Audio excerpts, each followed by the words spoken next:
નમસ્કાર પશુપાલન મિત્રો, જય દ્વારકાધીશ, ખેડૂત મિત્રો જય ઠાકર। આજે આપણે મિત્રો વાત કરીએ તો આપણા પશુ ગાય અને ભેંસને શિયાળાની અંદર દૂધ વધારવા માટે મિત્રો આપણે છે તે ઘરેલું ઉપાય વિશે આપણે મિત્રો માહિતી મેળવવાના છીએ। ઘણા બધા પશુપાલન મિત્રોના એવા પ્રશ્નો હોય છે કે શિયાળાની અંદર ગાય હોય કે ભેંસનું દૂધ કેવી રીતે વધારવું જોઈએ, એ વિશે આપણે મિત્રો સંપૂર્ણ માહિતી મેળવવાના છીએ। અને આ માહિતી મિત્રો 100% સાચી છે, ગેરંટીવાળી માહિતી છે, કારણ કે જે રિઝલ્ટ મળ્યું છે પછી અમે વિડીયો બનાવીએ છીએ, જેના લીધે મિત્રો તમને પણ રિઝલ્ટ 100% મળશે।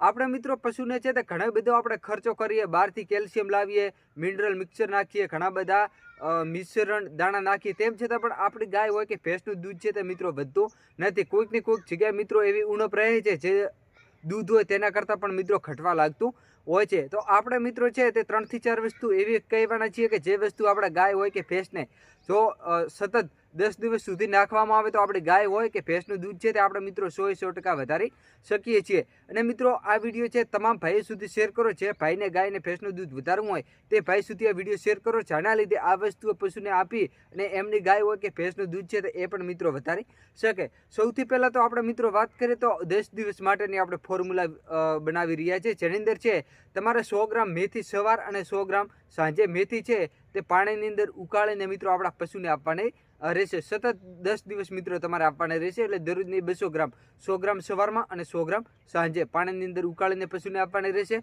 પછી મિત્રો 100 ગ્રામ જેટલો ગોળ છે તમારે મિત્રો દરરોજ આપવાનો રહેશે, એટલે કે 50 ગ્રામ સવારમાં અને 50 ગ્રામ સાંજે। તેથી આગળ વાત કરીએ તો મિત્રો સરસિયાનું તેલ 100 ml જેટલું મિત્રો તમારે દરરોજ આપવાનો રહેશે સવારમાં અને સાંજમાં।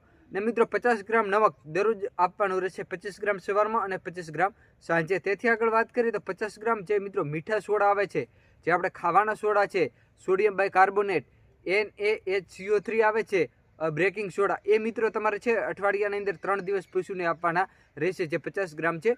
જે આપણે મિત્રો વસ્તુઓ કીધી, જે મેથી છે, પછી મિત્રો ગોળ છે, સરસિયાનું તેલ છે, નમક છે અને સોડા, આ મિત્રો તમે અલગ રીતે આપી શકો છો, અથવા તો જે આપણે પશુનો ટોપલો તૈયાર કરીએ છીએ, ખાણ આપીએ છીએ, એ ખાણની અંદર આપણે મિત્રો મિક્સ કરીને પણ આપણા પશુને આપણે આપી કહીએ છીએ, જેના લીધે પશુ સરળતાથી ખાઈ લે છે।